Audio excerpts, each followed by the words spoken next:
Well, hello everybody, and welcome to season 1, episode 21, I believe, of Bridging Generations with Howard Snooks. And I am Howard. And today I am interviewing as my guest Elizabeth Miller. And Elizabeth will tell you her story here in just a minute because I'm going to ask her. But I always start with a dad joke. And so today the dad joke is, where do dentists like to sail? Where? Down the root canal. Oh my God. Oh, good. You laughed at my joke because things are starting really well. Okay, Elizabeth, I know you a little. I don't know you really well, but I got a chance to get to know you a little bit, and thought, boy, you'll be an interesting person to have on this podcast. So I'm so glad you agreed, and welcome to Bridging Generations. And I'm going to turn the mic over to you and just have tell the audience a little bit about who you are, and kind of I'll ask you questions if there's a little bit more that I want to ask, but go ahead. All right, fair enough. Hi, everybody, and thank you, Howard, for having me on your Sure. podcast. My name is Elizabeth Miller. I am a board-certified periodontist and partner here at Boulder Periodontics in, you guessed it, Boulder, Colorado. I'm originally from the Austin area. I grew up about 30 minutes outside of Austin in a little town that's not so little anymore called Georgetown, Texas. Growing up, it was one of those cities, like I was telling Howard, that had maybe about 30,000 people. Most people, you couldn't get away from running into people you knew at the grocery store, so you had to wear something decent. And you had to go to the next town over to go to the movie theaters. Even the Walmart store, you had to dress up to go to the Walmart. Yes, going back home after college was always difficult. You always saw everyone you graduated from high school with at Walmart or Target. We did get a Target when I was in high school, which was a very big deal. And we did eventually get a movie theater, and now I think it's big enough for a Costco. So we're big time now. Well, Austin got too big for itself, and people had to move out, I think. Exactly. And so it is crazy with the traffic. When I was growing up, it used to be 30 minutes to downtown Austin, and now it's like an hour. Oh, man. And yes, the town didn't get farther away, but the traffic got much, much worse. Right. And so I went to Texas A&M for my undergraduate degree. And people will often ask me, you grew up in the Austin area, why did you go to A&M? Why didn't you go to UT? And the answer is very simple. My parents met at A&M, and maybe my sophomore or junior year of high school, they sat me down and they said, Liz, you can go to school wherever you want, but we will pay for A&M. Oh. And that made this decision very, very simple. How easy was that? Well, that's kind of interesting. My parents, because I grew up in Colorado, I didn't go to CU, I went to CSU. And it wasn't like they wouldn't let me go to CU, but they were from this old pioneer ranching family. So you go to the land grant school. That's where you go when you're from this ranching family. So that's why I ended up, and I was perfectly happy there. I thought it was a great school. Same. I loved A&M. I loved my time there. But it was kind of similar. My dad grew up on a ranch. My grandparents were ranchers. And so you go to the ag school, go to A&M. Yep. And so, and then I went to finish that right up, went to dental school in San Antonio, 4 years of that. Decided to go to a general residency, so advanced education in general dentistry. So that's residency number 1 under my belt. During that time, I decided that I really loved periodontics, which most people don't know what periodontics is. I think last estimation, maybe only about 16% of Americans know what a periodontist is. I know all too well. I'm sure you do. And, but the crazy thing is that about 40% of adult Americans have periodontal disease or some form of it. And I'll get back to what periodontal disease is, I think. So your audience isn't totally confused. But I took a gap year because I was already missing the deadline applications for residency. Took a gap year as a general dentist, worked at a corporate practice, seeing 40 patients a day. Big props to those dentists. I was working 12-hour days. And then said, I have to get out of here. My back and neck and hands are not going to take this for a super long time. So got into perio residency in Augusta, Georgia. So we spent 3 years there. So that's a total of 12 years for those of you at home keeping the math straight. And then we finished up, and I had gone on a trip to Colorado with my husband, and we went to Boulder, and we decided this was the most magical place in the entire universe and that I wanted to live here. And so I started cold calling all of the periodontists and the Is Denver that area. how this happened? Partially. So my Wow. husband, as you know, is an architect that designs airports. Mm-hmm. And believe it or not, there's not a ton of firms that do that. And so when my husband got hired, he got hired remote. And this was during COVID, so it was very easy to get a remote job. They didn't want anyone that was going to be full-time remote indefinitely. So it's actually in his contract that when I finished residency, we had to move to a city that had a aviation division for his firm. Wow. And Denver was by far my favorite. There was like Dallas, Tampa, Richmond, maybe one or two others, and then Denver. So that's kind of how it happened. Just started cold calling and emailing all of the periodontists in the area. And it happens that the managing, or the older partner, the more mature partner, Giles Horrocks, was getting ready to retire. And so they invited me out to Boulder, and I just hit it off with Chris immediately, the younger partner, who is now the older partner. Right. The tables have turned. Yes. And she said, if you're really serious about this job, come back in 3 months. So I booked my ticket with what little money I had and came back in 3 months, and they offered me the job. And the rest is history. Wow. And you are in your early 30s, I think. Yes, I'm 33 years old. So professional student for a long, long time. And then here for almost next week or the week after will be my 2-year anniversary in the practice. Wow. Yeah. Congratulations. Thank you. And just this story of this whole thing of moving to Boulder, I think is so interesting, the journey that you had. And tell me, was there a view that you saw that made you go, oh, this is perfect? Or what was it about Boulder that? I came in, I think, Labor Day of 2020. And it was 95 when we landed. We went from sea level. We landed at the airport. We rented a car. We drove up to Pikes Peak. So we went from sea level to Pikes Peak one day. Would not recommend for most people. But no, altitude sickness can come we did on. fine, but we did get out of breath just walking around at the top. And then that night there was, I don't know if you remember, a crazy snowstorm. So it went from 95 to 37. And which was not what convinced us to move here, I'll add. But we were driving around. We stopped in Boulder, and I guess they're no longer here. They just closed Sanita's Brewing. Yeah, we stopped at Sanita's. We had some great beer, and we watched these big fat snowflakes falling down from the sky in view of the Flatirons, and drove up to Estes Park and stayed at the Boulderado that night. Wow. And we were just enchanted. That's how enchanted. That's all you can really describe it as. It was mystical. It does. It sound like a kind of a spiritual feeling that came upon you. And both of you got it at the same time, which is also great. If you're a married couple. Excuse me. So, and you have children, I believe. I had one baby in residency, which was a decision that I made. It was not the easiest time, but yeah, we have little Maddie Bear. She's 3.5 now, and she's just an absolute spitfire. So yeah, I'm in so much trouble. Just curly red hair, looks like Merida from Brave. So. She has red hair? Yes, I'll show you a picture later. Oh, she's God. Awesome. Okay, that sounds great. And she's so funny. Wow. Yeah. She's funny. She's funny. She makes little 3-year-old jokes, which she'll be like, "Hey, Mom," this will be in the car. "What letter makes the W sound?" I'm gonna go, W. She goes, "No, W," which is pretty good. Well, that's really good. For a 3-year-old. That is great. Yeah. Here's another one. You might not like it as much. She goes, once again in the car, I'm driving. She goes, "Mommy, I just ate a booger." And I'm like, "Ew, Maddie, that's gross." She goes, "It was a cheeseburger." Oh, she really has it going on. I know. Well, listen, my advice to you, having children who are now 43 and 40, is write those things down, because you do end up forgetting some of them. And they're just so adorable. They're incredible. I'll have to get a tiny diary.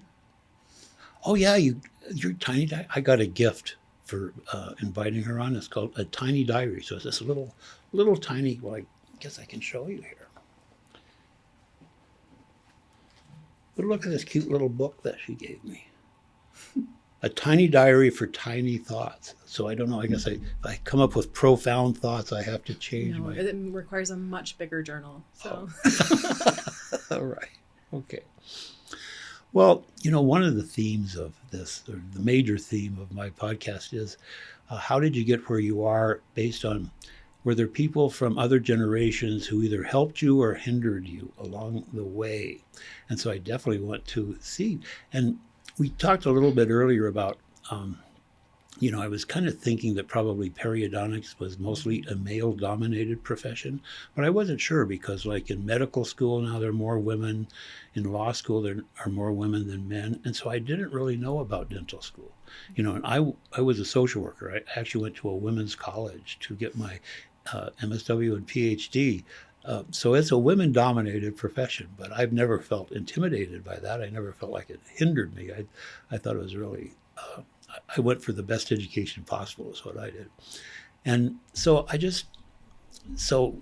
answer that question too, please, if it remains a male dominated profession, because that has implications for you, I think, in terms of your ambitions. And you're clearly an ambitious person because you purchased a dental practice or a periodontic practice here early in your career, I would think. Yes, I think I'm well ahead of schedule, but Yeah.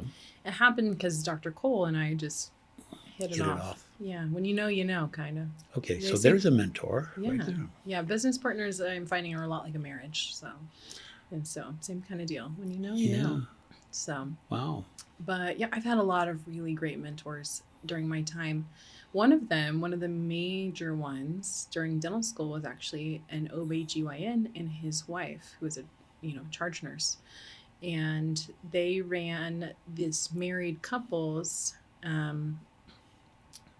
session through the Christian Medical and Dental Association at San Antonio, and they would have all these married couples every month to their house and feed them and talk to them about the relationship and the strains that goes into medical school and especially residency for those guys, mostly dental school for us. And it's becoming a female dominated field. I would say dentistry with the existing dentist is probably still male dominated, but now there are more women in medical and dental school than there are males. And I made a joke to Howard that the benefits of DEI now in dental school are actually white men because they are overrepresented in the people who are accepted to dental school versus the number of applicants. And so I think that's really interesting. And it's sort of a joke, but it's true. It's not like it's just an ironic sort of thing. It is an ironic sort of thing. And so it is something to think about, that the dental schools are typically still fairly even medically, male to female ratio, but female applications far, outpace male applications to professional school at this point.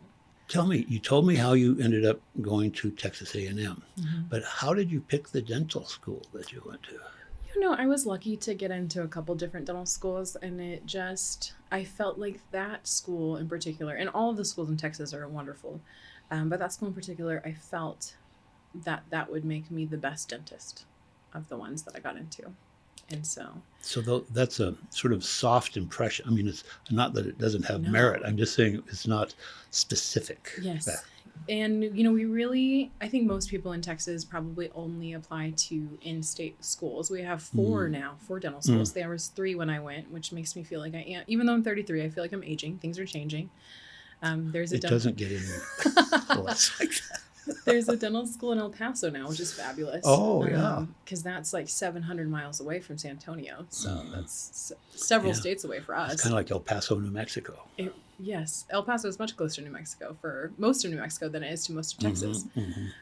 But the big thing about Texas is that the in-state tuition for dental school is comparatively so much more affordable than other schools in other states. For example, I'm pretty sure that out of state, I just talked to someone who got into dental school, and the out of state tuition for NYU, she's going to be paying $110,000 a year for tuition. And at that point, I just don't know if the return on investment is really there anymore. When I think of the overhead that periodontists and dentists have to come up with the machinery and the tech, and it changes constantly. I mean, I'm always getting, when my teeth get cleaned, it's always a new machine. Yeah. And you know, the joke is for therapists, you just have to invest in a lot of Kleenex, and you're good. I mean, you know, I actually have a lot of patients cry in my chair, and I promise I'm not making them cry. I promise. But it's I was going to say, well, but it's a very vulnerable place. Yeah, it you is. are having a stranger in one of the most intimate parts of your body, which is your mouth, it really and is. a lot of feelings come to the surface. I would say I probably have one patient cry every week, which is crazy. So I think that is a very interesting insight. I love these little inside sort of things that you learn about. So they do end up crying. Well, and I asked my assistant yesterday, because I made a lady cry yesterday, because she found out she was going to lose a tooth. She did not know that going into it, she didn't realize it had gotten that bad, because this is my plug for periodontal disease. So periodontal disease is, for it. It is when gingivitis goes untreated.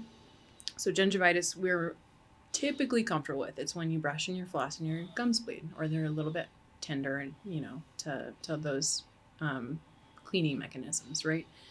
And what you're seeing with the bleeding is a sign that your body's inflammatory system is trying to fight chronic bacteria. So when we're not able to clean effectively, or if we have a genetic predisposition, increased host response, like all these different multifactorial things like high blood pressure or high cholesterol or diabetes, it's much more similar to those kinds of diseases than like a cavity. Like it is a dysregulation of your immune system. And what happens if we are not able to control that inflammation, the bacteria becomes more pathogenic. So the types of bacteria in your mouth become more virulent or damaging to the body. And your body's immune response keeps getting heightened because it is trying harder and harder and harder to kill off those bacteria. And so essentially what happens is a lot of friendly fire, and the bone around your teeth disintegrates essentially. Wow. Yes. And so when you get bone loss, it creates a whole nother litany of problems, both like internally or like intraorally, because we're worried about losing our teeth at that point and getting infections. But two, the type of bacteria that are implicated in periodontal disease are very pathogenic and harmful to the entire body. Oh, well, I'm so encouraged to hear this. Yeah. But you know, I have a couple of observations about this. One is all four of my grandparents had false teeth. My parents, though, they were both born in the early 1920s. My dad lived to 93, my mom to 90, and they had all their teeth.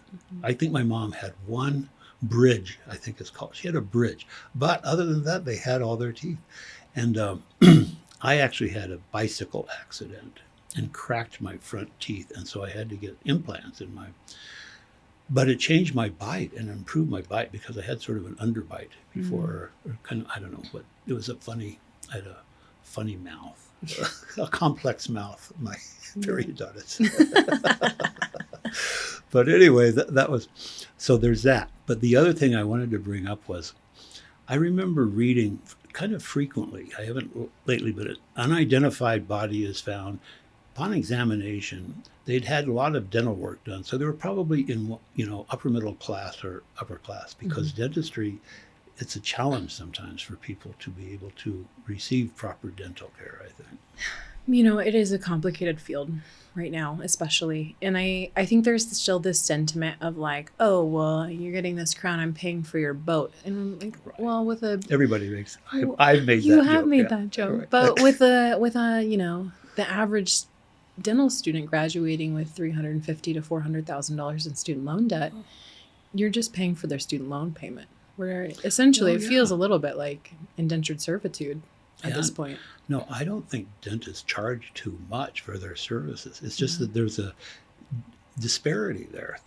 What they charge, which is reasonable, is people who don't have the money can't do it anyway. No, it's really frustrating because there's a lot more effective ways to be rich than to be a dentist, you know?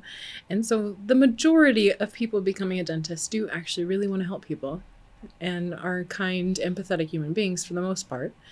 And it is frustrating to feel like there are so many people that are out of reach. Yeah, it's just an endemic problem. Yeah, especially with periodontal disease does not affect just rich people, believe it or not.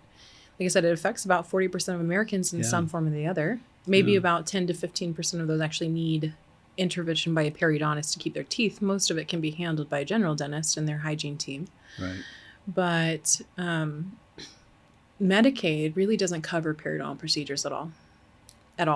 They they may cover cleanings and they cover extractions. And the whole world of periodontics falls in between those two things.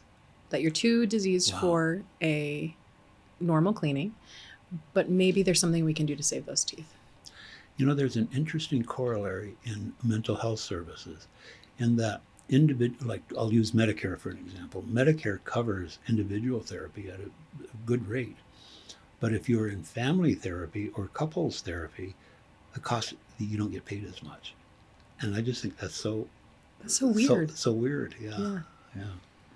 Well, I could go on and on forever about what I think is we need universal health coverage, but yeah, I'm all for universal health coverage, but we need to have free tuition then, because that's the only way it's going to work. Absolutely, the only way. Well, you know, when I was in grad school, this was 1973. It was the time of the Great Society era was going on. So I went to a private college, Smith College in Northampton, Massachusetts, and I had full tuition plus room and board for the summers when we did our coursework in the summers, plus a $250 a month stipend every month, which actually went a long way back in 1973, 75. So it was a grant. It was I was a recipient of a grant. But so here it was this very expensive private school that offered, people could go. That's great. Yeah. But I don't think you see that much anymore. No, you don't see that very much anymore at all. So tell me how you integrate being a periodontist and being a mother to little Maddie, who sounds like she's a heck of a, you don't want to be separated 1 minute from her probably, but there has to be some, how do you do it? Oh my God, I don't know. I think you just don't think about it. And I don't think my plate is unique at all. I think every working mom, which I think is probably the majority of women now, I think there's still maybe like 30 to 40% of women stay home to raise children, but I would say that's a minority of people now. Having one kid versus multiple kids is helpful. Having a very involved husband who's a great dad is key. That makes a big difference. And so we kind of outnumber her still 2 to 1, at least for now. And then, I have the unique opportunity to set my own hours. And so that's a big thing. So right now it is Friday, and I do not work on Fridays except by special cases for the most part. And my little Maddie Bear, my love bug, is at daycare at Splash Day right now. And so this is the day to go on podcasts and go to the gym and pick up the dry cleaners and do all the things. And so having that day where she's still in school, 1 day a week where she's in school and I'm not working, helps keep me sane. And because it's really, really important. Self-care is really important. And people say that's a term that people use fast and loose for all kinds of things. But putting on your oxygen mask before helping others. I was just going to say that. Yeah. That's exactly why they say that on airplanes. Put your oxygen mask on. Yeah. Having her be in daycare an extra day a week helps me be a better mom.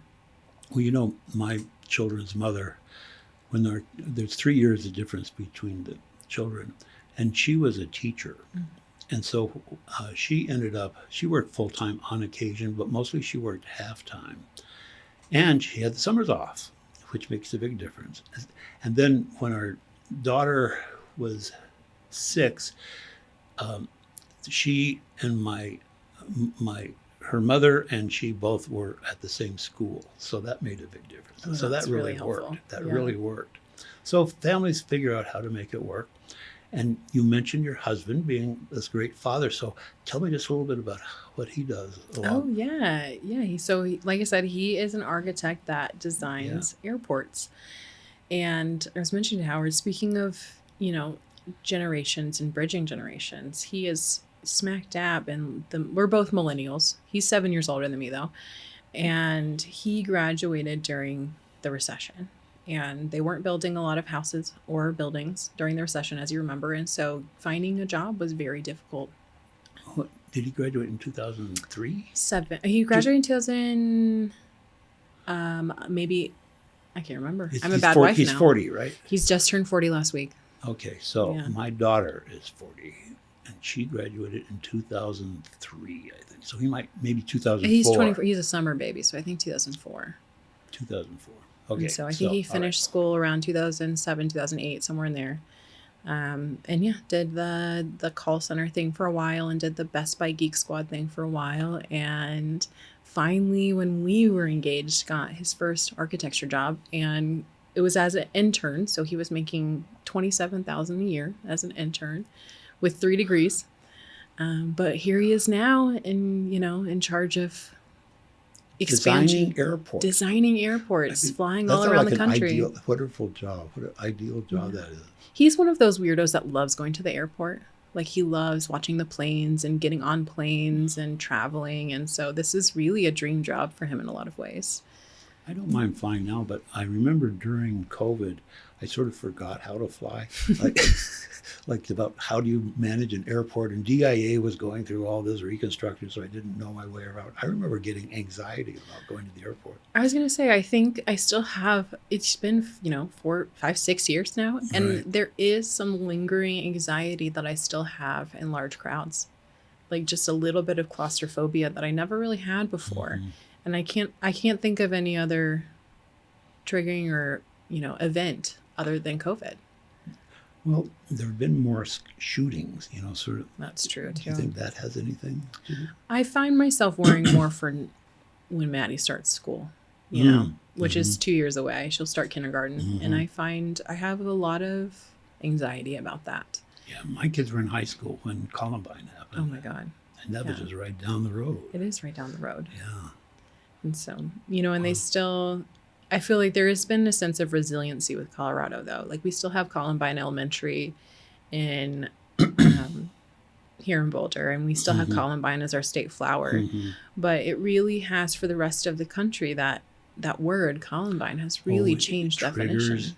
Yeah. That's the only thing I knew growing up in Texas. That's the only thing I knew Columbine as was the Columbine shooting. I never thought of that. Yeah. That is really interesting. Because I didn't know what a Columbine flower was, but I sure knew what Columbine High School was. Wow, I've gotten 2 very good insights from you.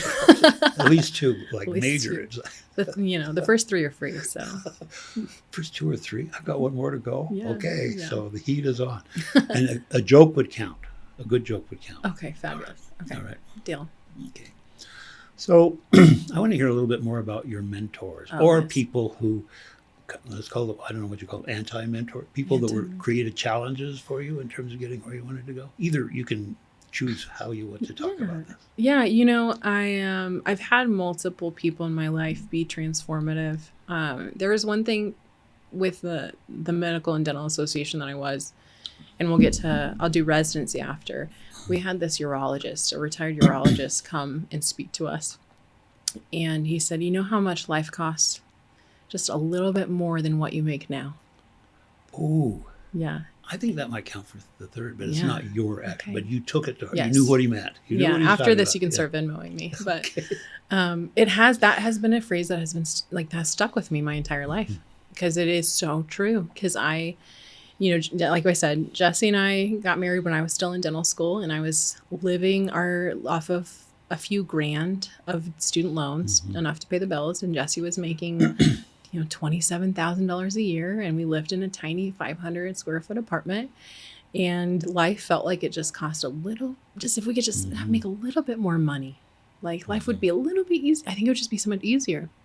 And then Jesse got his grown-up architecture job, and he was making, twice what he was making. And I was in residency, so I was making a little bit of money, not much, but a little bit.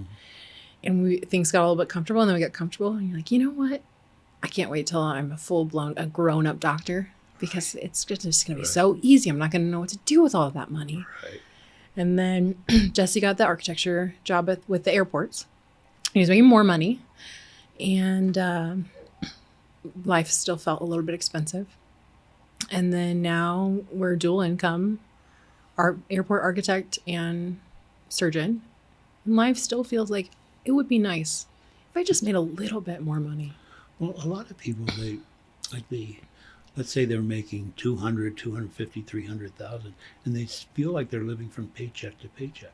But I realized, I was looking on Zillow, for cars, for houses, and so a house that's worth about what my house, I don't have a mortgage anymore. I've lived in the same house for over 40 years, and I love it a lot. Mm-hmm.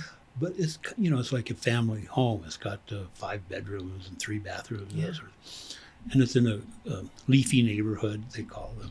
But a person to buy my house with a 20% down payment would have over a $10,000 mortgage. Yeah. And that just seems like a lot of money to pay for a mortgage. You know what? I feel the same way, which is why we don't live in Boulder.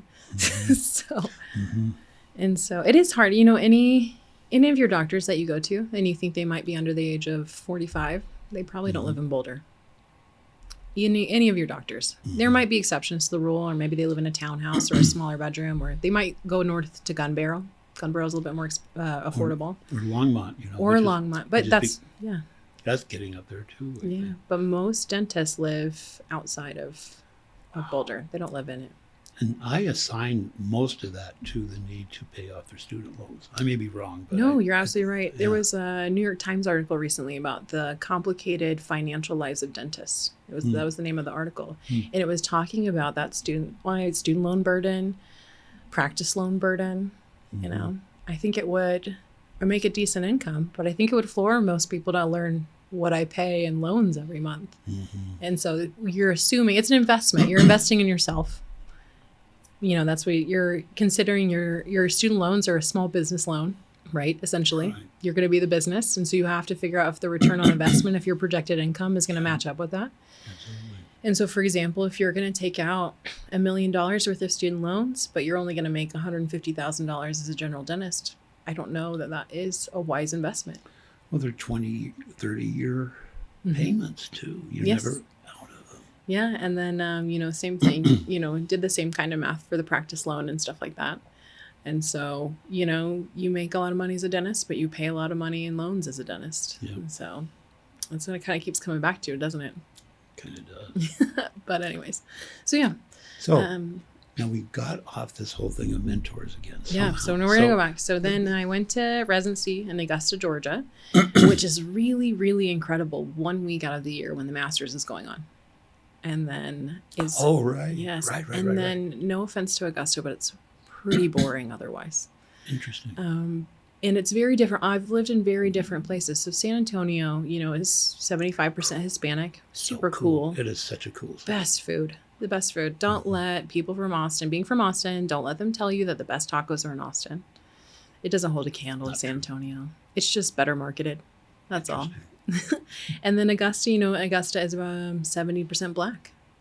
And so completely different demographic, a different set of predisposition to different diseases as a healthcare provider, different way of relating to those types of patients, different cultural priorities and ways of relating to one another. So very enriching, very educating.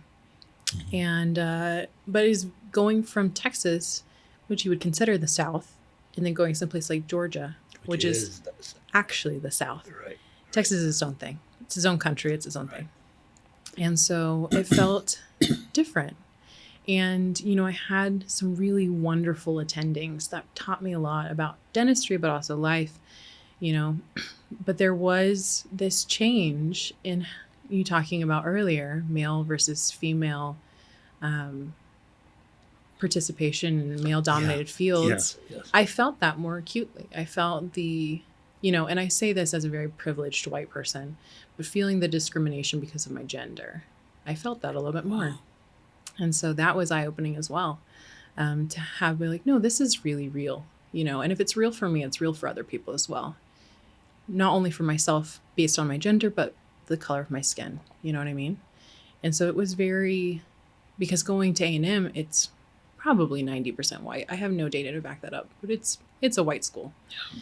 And I was not able to understand the perspective of maybe like the BLM movement or anything like that until I witnessed and was able to internalize my own discrimination in whatever capacity that is. And I don't mean to, it is a touchy subject, so I don't mean to like compare my plights to the plights of others or say that they're the same or the same level of discrimination. But it allowed me to understand other people in a greater capacity, especially in a place that was 80% Black.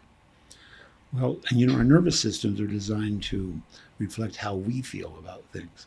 So when you feel discrimination, and you can then think about it and go, well, it's not like somebody else is discriminating, but the feeling is there. Is the same feeling. And just say it helped me develop my empathy maybe a little bit more. Well, so it did it. That was good. That was very good. That's wonderful. So it takes some empathy to be a periodontist. It does. I most of my patients are probably between 60 and 85. But one of the things I picked up from the South is, sweetie and honey and baby. And I still call my patients sweetie and honey and baby because I have figured out that no matter how old you get, you never stop wanting to be someone's baby. And baby's mostly when you're sedated. I don't typically walk in the room and call everybody honey and sugar and baby. But when someone might be sedated and they might, need a little bit more sedation or might getting a little fussy, I find that those terms of endearment really go a long way. That is so interesting. And it does seem Southern to me. It is very Southern. Yeah, absolutely. And you don't say bless your heart, right? No. I'm not trying to insult anyone. I'm trying to get them on my side. But I think a lot of the I am a private practice. And so my exams are scheduled for a full 45 minutes with every exam, which is a long time. It goes by quick, kind of like this podcast. Right. But it's far and away different than my corporate practice, whereas 5 minutes tops. It's all I had time for. And so. Wow. And you said kudos to those dentists who are trying to do good work in this limited period of time. Yeah. I was double booked, perhaps sometimes triple booked. Wow. And 3 patients sitting in the chair all waiting for me at the same time. And that's the way it had to be because we accepted every dental insurance under the sun. Wow. And we were subject to those fee schedules. So how dental insurance works, it's more like a coupon. People think it's like medical insurance where you have this deductible and then everything's going to be covered. It's the opposite. It's you get a coupon for $2,000 or $3,000 off every year. And then after that, you're on your own. And as you can imagine, when you have a disease that makes your teeth at risk for falling out of your head, that $2,000 or $3,000 doesn't always go very far, unfortunately. And so I have to educate patients. Luckily, it's a lot easier in Boulder where it's a very highly educated population. But I have to educate patients in 40 minutes that they have a disease that they don't know about, that doesn't hurt, that is causing harm to them, and that they need to spend thousands of dollars to fix. And it's a difficult. And beyond that, it's also about meeting people where they are. And in order to meet people where they are, I have to know who they are. And so that is a decent part of my exam as well. It's just getting to know people. Well, what I've used before is that care credit or something I think is called for. You can pay overtime. You don't have to pay interest for a while. I've done that before because I've had big dental bills in my life. I'm sure you have with 2 dental implants on the front. Yeah. That is. What? I have a question about this. Okay. Do you think there's any way forward in terms of reaching more people with periodontal disease? So, I mean, we're giving a shout out, remember you have that. So that maybe counts for something. I've contacted a lawyer about forming a 501c3, about creating a nonprofit here in Boulder to bridge that exact gap we were talking about. I just bought this practice. We're bringing on a new doctor in the summer. You are? I know we are. Oh, wow. Yeah. It's going to be great. She was a first-year resident when I was a third year. She's fantastic. She's from from all-female practice. All female. And then Dr. Cole owns another practice over just down the street here on Broadway, all female practice there. And so the times, they are changing. They are changing. Yeah. But say a little bit about the 501c3. Oh, yes. So exactly what I was telling you. So I have a friend who is a dentist for La Clinica, our reduced fee public health dentistry. I used to be president of the board of Clinica. No, you did not. I did, yeah. That's fabulous. Yeah. And she needs a place. She needs somewhere to send her patients, that is other than extracting these teeth. And I do donate cases quite frequently, or heavily discounted cases. I usually have one in the works at any given time because that's what the practice can support. But I'd like a more official avenue to do those things. And so at some point, it's in my 2-year timeline. I would like to have a nonprofit that places like our homeless shelters and La Clinica can refer to and have their patients taken care of on like a sliding fee scale. That's a wonderful idea. So I've gotten the name of a couple lawyers, and when I'm ready.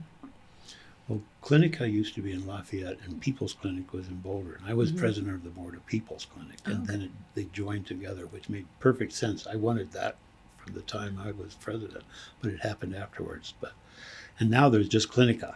Yeah. So I think that's a wonderful service. Well, and it's so important because, like I said, it's not like a cavity. This is bacteria that gets into your bloodstream and affects your entire body. So we know now that the main bacteria in periodontal disease, the keystone pathogen, P. gingivalis, like gingiva, like gums, he can cross the blood-brain barrier. So go into your brain. And they have shown that the toxins called gingipains released by P. gingivalis can induce those amyloid plaque deposits and tau tangles associated with Alzheimer's. And furthermore, they came out with a study last year that showed if you treat your periodontal disease, you reduce your risk of Alzheimer's by 38%. Wow. And no one's talking about it. No one talks about it. No one's talking about it.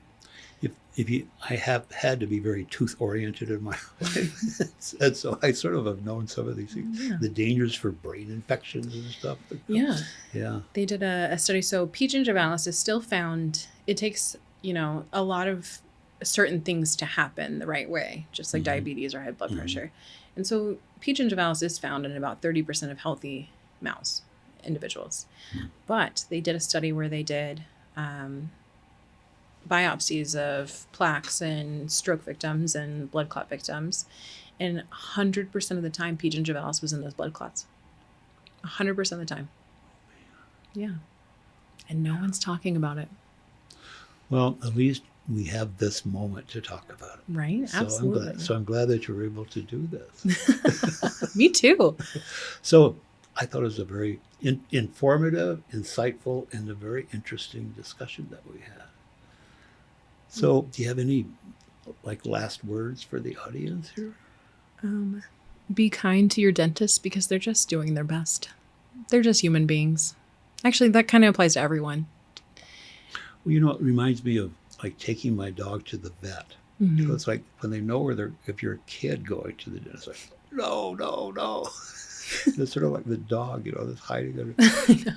And I think that does created I'm sort of used to going to the dentist, but I remember nobody likes to go to the dentist except to get their teeth cleaned. I always used to love to. Well, a lot of people hate getting their teeth cleaned. They do? Yeah, they don't like the scraping, or they don't like the sound, or there's something satisfying. It's like a spa day for your teeth. It's like your teeth just got a facial. It's a spa day. Yeah. It's a spa day for your teeth. Exactly. Yeah. Maybe you just have a great hygienist. They've got some good ones there. Okay. Well, so that's a very nice closing statement, I think. Thank you so much, Elizabeth. Oh my God. Thank you, Howard. It's been great. Good. Great.